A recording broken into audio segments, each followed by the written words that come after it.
Hey, everybody. Gnashing of Teeth, episode 10, G. 10. What do you think? I'm Casey. 10. 10. On my love. Episode 10. Banging them Episode out. 10, man. I hope it's better than, the last two nines we did, but we'll see what happens. Uh, this, That's true. this true. Yeah. Let's talk about this. We were talking about in the last episode, uh, Bael or Ball, B-A apostrophe A-L. Uh, we brought him up, a few times, so we thought it'd be a good idea to kind of talk about him in this episode. And there's a lot, man, there's a lot going on with that guy. So first of all, pronunciation. Is it Baal or Ball or I don't even know how to say it. Yeah, so I think the demon itself in the Goetia is Bael, Yep. Bael, and then the Canaanite god who, he's not, 100% associated with, but likely is associated with. It's Baal, Baal. So it's just kind of whatever you want. Most people just Baal, Well, he's King Ball, King Baal, and as we talked about as we destroyed the Lesser Key of Solomon out of the literally. 72. Yep. Blue Gatorade. I'm on. I see that. Excellent. Good choice. Out of the 72 demons on the Lesser Key, he number one on the list, bro. King Bob. Yeah, Awesome. It's pretty. for That's a sure. big. I mean, that's a resume, bro. If Mhm. I if I was if I was a demon or a fallen angel or whatever, and I was number one on the Lesser Key of Solomon, I'd be proud of myself. I mean, I'd be proud of myself. That's an achievement. The guy's a big deal. He's a big deal. Now, Yeah. associated with the ram or the bull, Hmm. also associated with the thunderbolt, which Hmm. gives him a Greek reference to Zeus, which is Hmm. which is pretty crazy. And then there's a huge thing between him and Yahweh. Hmm. Hmm. Who is that God? Is that Christ? Who's that? Who knows? Baal is a big deal. Talk to me. Yeah. So I can get into the Yahweh part, and just for reference, so he apparently rules over, if we're talking about the demon Baal, he rules over 66 legions. Other sources claim it's over 250 legions, It's a big deal. and he appears as a cat, a toad, and a man, all in like three. I wish I had a picture of him I have it. in the. I have the picture. Of course, yeah, but it's like three heads on like a thingamajig. He's Looks a bit interesting. he's got like this weird nose, and he's got like spider feet. He's got a crown, and he's got a cat and a toad like off his shoulder. Yeah, yeah, yeah, yeah, yeah. Very cool. So Very cool.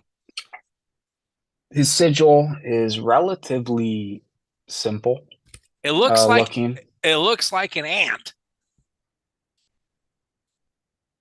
or a bug.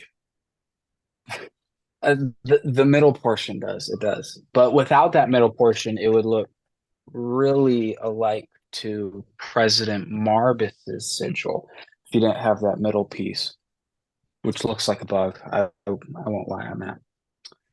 So, anyways, honestly, there's not a lot of content, so to speak, on King Ball as a daemon. Obviously, we could go into like, demonolatry type stuff of like what offerings he likes and things like that, but that would be pretty boring in my opinion. So, obviously, we kind of got to go into the Canaanite deity Baal, Big time and he's stuff. a Big time stuff. big time stuff. So, do you want me to kick it off? If I start Kick it. talking, I'm going to be rambling. Kick it. Go. You want me to? Go kick it. Yeah. Kick it? Okay. All right. So, he's a Canaanite deity. He's considered a fertility god, Hmm. and his name is translated to Lord in Hebrew, which is interesting because we hear Lord a lot in the Bible, the Old and New Testament, Is when the referring to God. is the fertility And is the fertility thing the I'm so sorry. Is there's all these like baby sacrifices. Does that have anything to him? Does that have anything to do with the fertility thing? Or am I just jumping ahead of you? um, There was a there there is a connect. You keep going. there's a You were connection gonna be there's say a something. connection between him and Moloch. Uh Moloch's the owl thing. There's a connection between two. I don't know what it is, but he is the god of fertility, old Bael. But I thought I read that people would bring their children, their babies, to Mhm. Baal, sacrifice in front of the great ram, and then ultimately famine goes away, or the crops grow, or whatever problem they're having, whatever's plaguing the All right. land, right? So I there is some sources on sacrifice like that. What I heard in the mythology of the Canaanites, he would battle Mot, M-O-T, which is a god, and he was a god of death and sterility. So Hmm. basically the opposite of fertility. And if Baal won, then there would be 7 years of fertility and growth and prosperity. And if he lost the battle to Moat, then there would be like drought and famine, as you were saying with the child sacrifice. So maybe they go hand in hand. Like if Baal won or they sacrificed enough, then maybe they would see success or yada yada. It is interesting because you did bring up Yahweh. It's interesting to look at him and Yahweh, which we assume is the Old Testament God, are like rivals. It seems like Yeah. big in the Old Testament. Um, Excavations. So going into a little bit of history here, excavations in modern day Syria, which is in the ancient city of Ugarit, Ugarit. They found thousands of cuneiform tablets, and in the early 1900s, they did 1920 something, I believe. And it tells about how Baal became the king of gods, Wow. replacing El, El. So Um, obviously, I want to bring up that the worship of Baal eventually faded, obviously, and got overtook by Yahweh, which is interesting because it's likely that Yahweh, the Christian God, assumably, was one of the gods under El in Canaanite times. Lel. So it could have been that the cult of Yahweh, El, Yeah. Ell. Yeah. El, well, El, L. one L, historically. So it could have been that the cult of Yahweh won over Baal. And it's interesting to think about how, if the cult of Baal somehow won over, kept going over Yahweh, if Abrahamic religion would be different Hmm. in some sense. If it wouldn't been Yahweh, it would have been Baal instead, which is an interesting outlook. But anyways, I did want to also bring up that Astarte, which is a goddess, which is Astaroth, presumably in the Goetia, a demon in the Goetia, which is likely connected to Inanna and Ishtar in Mesopotamia and Samaria, which is getting a little bit off topic, but it's interesting to see that Astarte, which is found in the cuneiform tablets that were found with Baal and yada yada, was also demonized by the Goetia, and it was a goddess in Canaanite times. Your thoughts, your research? Yep. So I wanted to show this.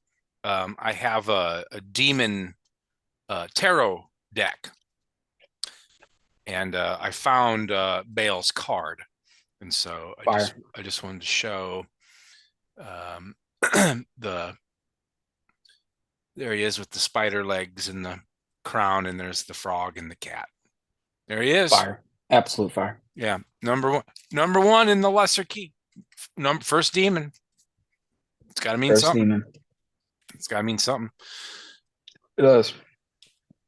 If you want to know what the where I got those, it came from this Demon Tarot. demon tarot. Ariana Osborne. Ariana Osborne. Well done, my girl. Well done. Yeah.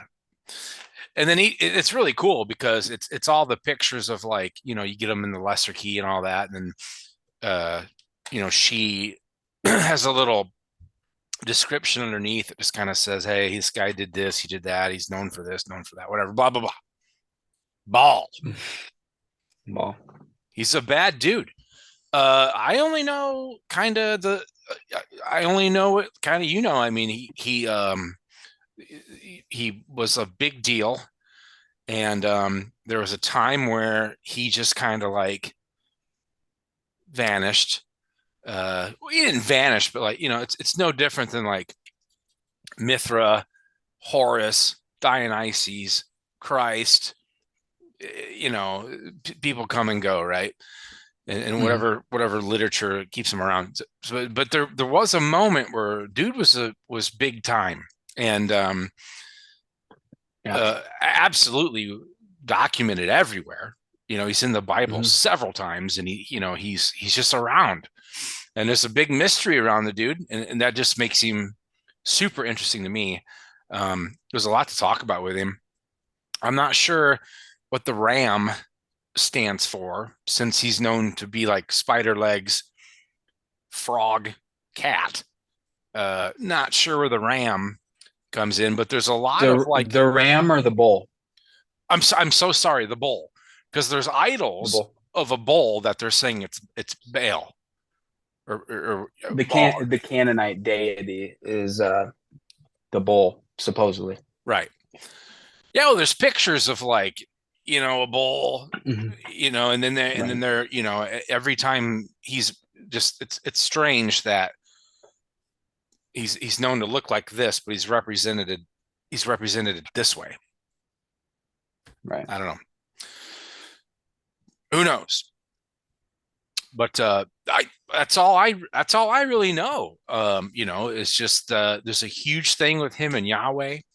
A lot of the ancient or the earlier scripture of different things talk about him all the time. I think he's known kind of around the world, and yeah, a lot of mystery to like where he ended up, and you're talking about Ashtar and all that. Like, where did he end up? Like, names change, and he gets moved, and this means Lord, and this means my Lord, and all this, and it's like crazy. Where there's a lot of fun in the research. There's a lot of fun in like figuring out some stuff and just kind of going, wow, I didn't know that's what happened. So cool guy, cool story. Not sure if he's I imagine he was just a bad dude and then got demonized, because they're calling him Lord and calling him, he was all that, Alpha Omega. I mean, so very cool.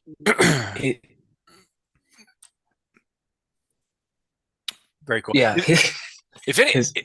Let me hop. If anyone has anything more on the dude, hit us in the comments. Gnashing of Teeth Podcast at Gmail. Hit us up. And give us some more info. We'll spread it. That's what we do.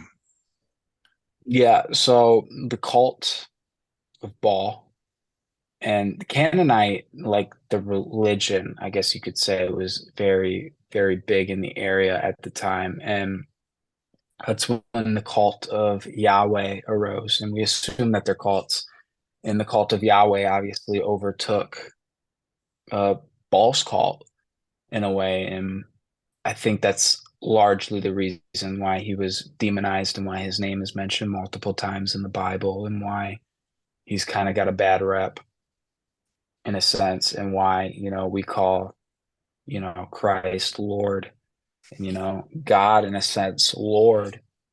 We might have, Abrahamic religion might have took that from Baal, Well, I mean, supposedly. if you look at history, the Greeks had several gods, the Egyptians had several gods, the Norse had several gods, and it was Akhenaten who was like, nope, all these are going away. There's only one God. And that's when the whole thing, there's a theory that, Akhenaten is Moses, or a descendant, Moses, a descendant of Akhenaten, and then Moses went and did the whole thing, right? So there's one God. So before all that happened, before Akhenaten, it was all these gods, Mhm.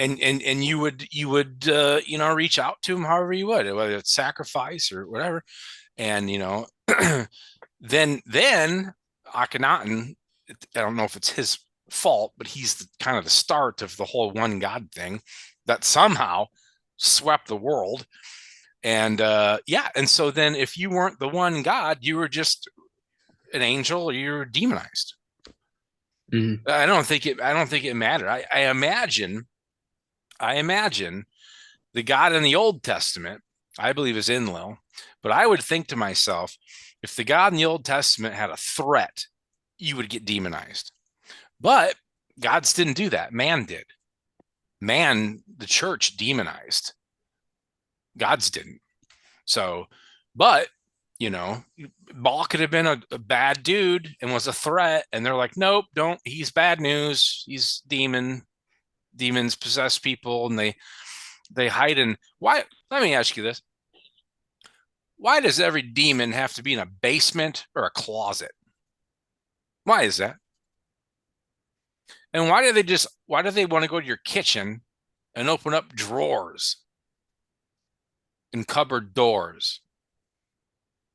Why would Baal? Like hauntings. Yeah. Yeah. So like, okay, so what I'm getting to is, say you're Baal or Baal. Mhm. You're doing your thing. All these people are worshiping you. You're getting things done. You're a god. And then all of a sudden, you're a threat to the whatever. So you're demonized. Well, then, what does a demon do?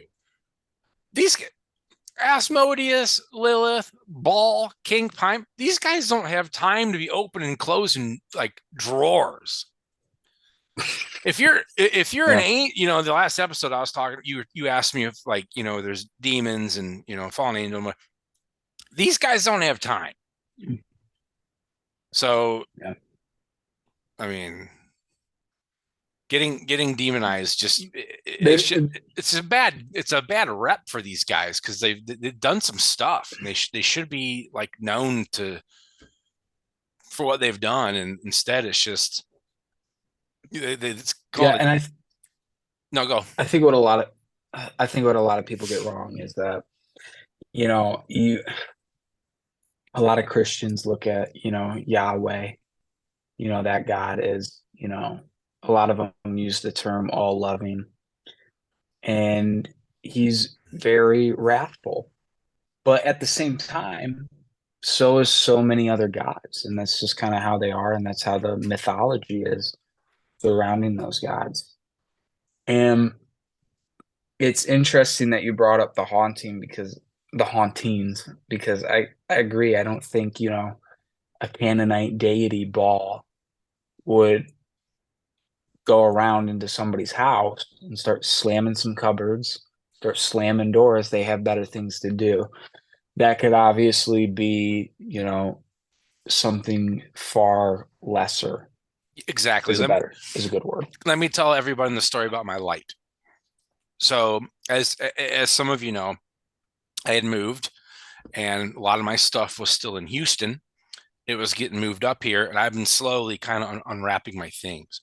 And so my Asmodeus altar, well, I didn't really have it. He was kind of in a box for a while.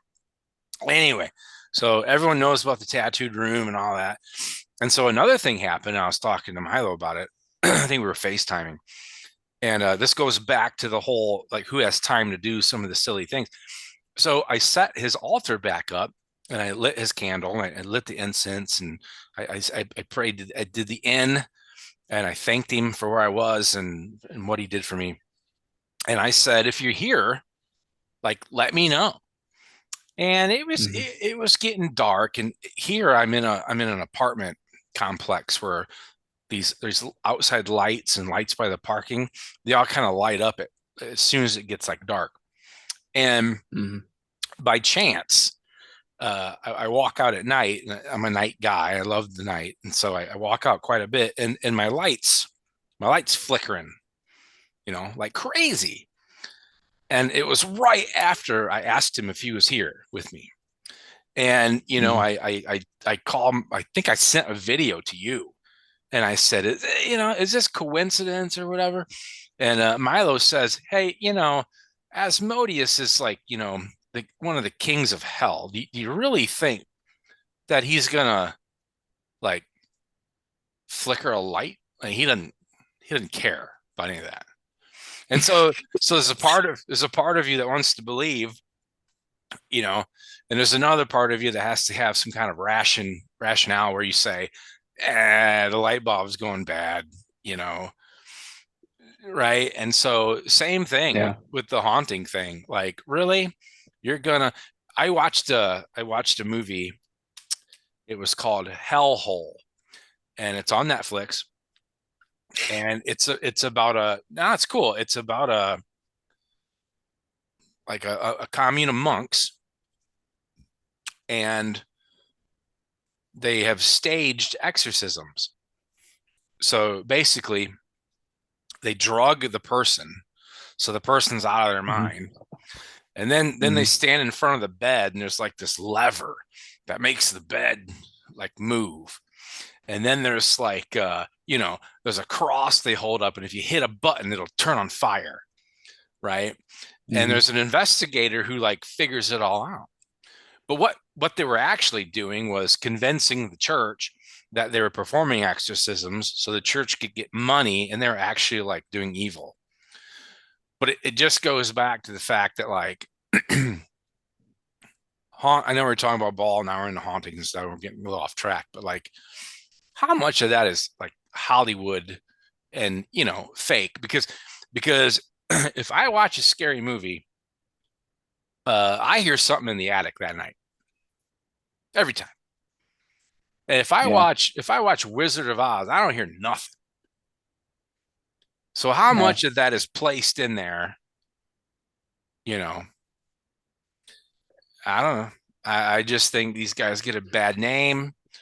They don't have they're not who would waste their time, you know, Yeah. messing with us, really. Yeah. And it's not to say that like the light flickering wasn't Asmodeus, right? It could have been like his energy in the area, and it could have Yeah. been an offsetting, like quick reminder that he's there. And not to say that all hauntings, like, if Ball had nothing better to do, right? Mhm. Potentially. But like at the same time, you're talking about an entity that could just be like purely energy. Yeah. So like, do they have a concept of time? So when we say like, do they have anything better to do with their time? Maybe they don't, right? Do they have a concept of time? They Yeah. may be in every place at once, Yeah. No. right? Yeah. Hey, who knows? Who Right. knows? Well, Yeah. they say a two-dimensional being can only see one-dimensional. A three-dimensional being can only see two-dimensional. Right. And so Hmm. if you saw like four-dimensional, you should be able to like look down and see like space on the other side. You should be able to look through people, right? I mean, that's the like if Hmm. it's a whole other subject to talk about, but yeah, them being able to like do a lot of things is it's like really scientific fact, or I don't know if it's fact, but Hmm. there's a lot of people saying that, higher dimensional beings can move through the smaller dimensions very quickly because, Hmm. You're you're a senior. Higher dimensional. You're a senior and you're playing against freshmen. You know, Yeah, you got a veteran against a rookie all day long. That's what it is. Anyway, for sure. let's get back to ball. Anything else that you got on ball? No, I think we pretty much covered everything that we know. It's a lot of there's not that much content on him No. from a demon standpoint. You know, you can make arguments that he's connected to Beelzebub, and you can go into that. You can make Yep. connections to the Canaanite deity Baal, Yep. which, you know, there's a lot more historical evidence for, but you know, I think we pretty much covered everything. Yeah, the cool thing is when you look him up, there's not a lot, but he's just mentioned everywhere. He really is. Yeah. I mean, if you look him up and you look at the references, it's just page after page after page after page where someone's mentioning this dude. It's really impressive. Yeah. Yeah. All right, we got a little time left. Let's do this. You just recently got some new occult books. Do you got a few minutes left? Do you want to go through your new books and show everybody what you got?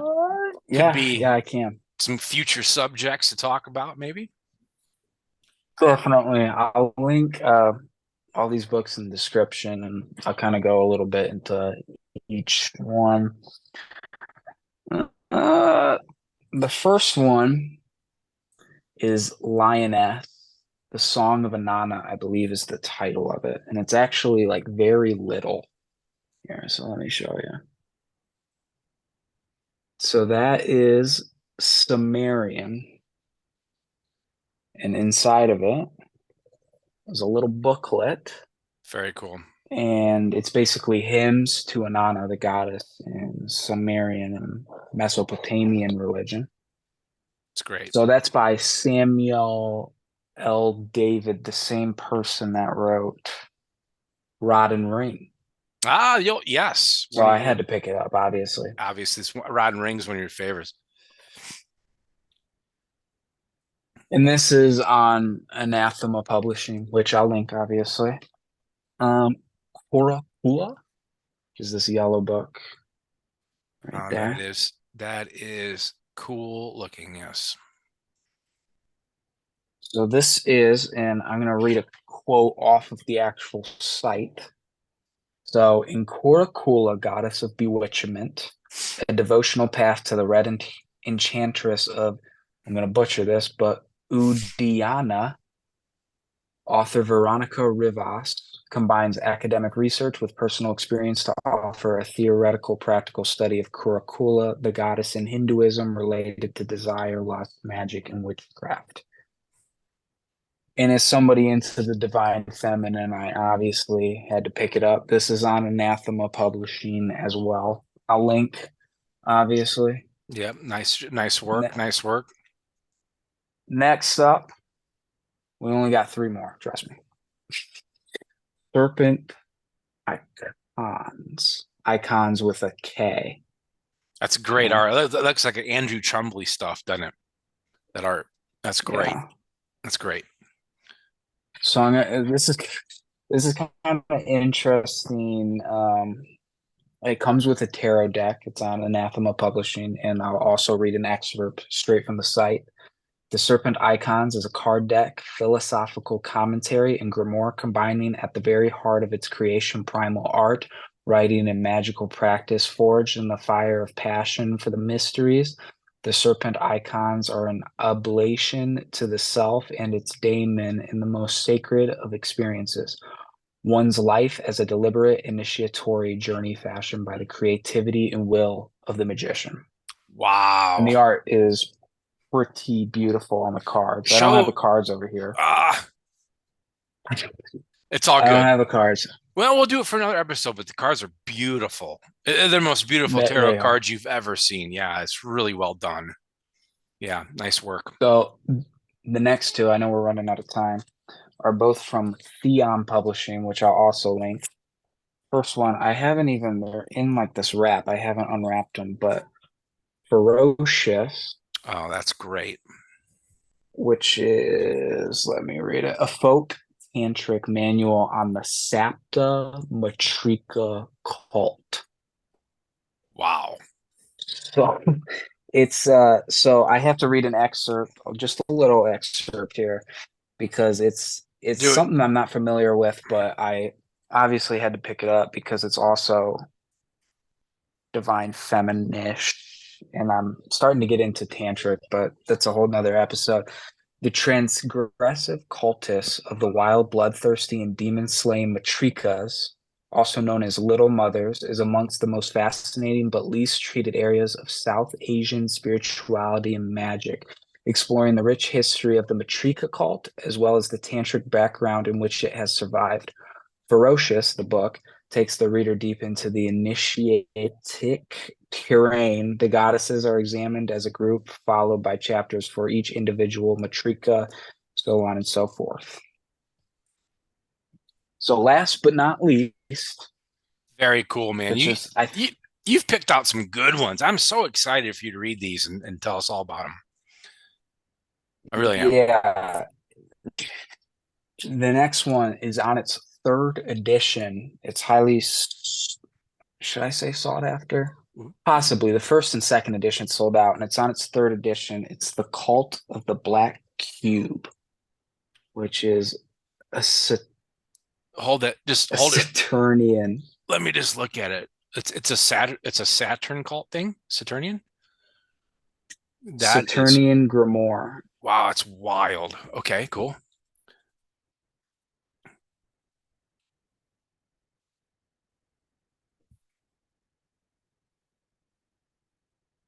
You're you're froze, bruh. From what I've gathered. And I want to read an excerpt, but I think there's enough content in this that we could do an episode on. Well, Okay. So we could do an episode on Saturn. That Yeah. ties into astrology, right? Yeah. But those are the books that I got, totaling probably $90 a book. Yeah. No, So that's what you got to do. Yeah. Well, you're supporting the author, you're supporting the publishing company, you're supporting the cult. It's all I definitely. I saw I saw Tool, the band live one time, and Maynard the Mhm. singer said, "If you want to save music, go out and buy your favorite album one more time." Because what's happening is the money is all going to whoever, but if you go buy your favorite albums again, the money goes back to the artist so they can do more art. And so Mhm. in occult books, it's the same way. Like I should never print out a PDF. I need to fork up the money and be part of the solution, not the problem. So well done, my son, for Right, doing that. It's great work. Yeah. definitely. The timer kicked. We don't have much time. Awesome show. Good stuff with Bael and Bael. Bad dude. Awesome new books. Your collection just gets bigger and bigger. It's very cool. I guess. Excuse me. I guess I, I episode 10 success. I'm gonna hand it to you. What you want a summary? Do you want to just close shop? What are you thinking?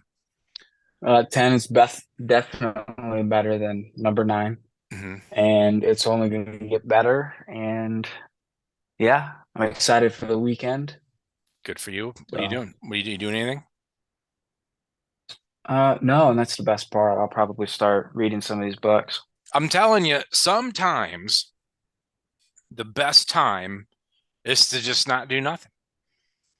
Get on the internet, Google some Yeah, stuff, get some food, take a long shower, just read a book, watch a movie, watch Hellhole on 100%. Netflix. Watch Hellhole on Netflix. Really good. It's right up your alley. Oh, It's right up your oh, alley. You'll love it. You'll love it.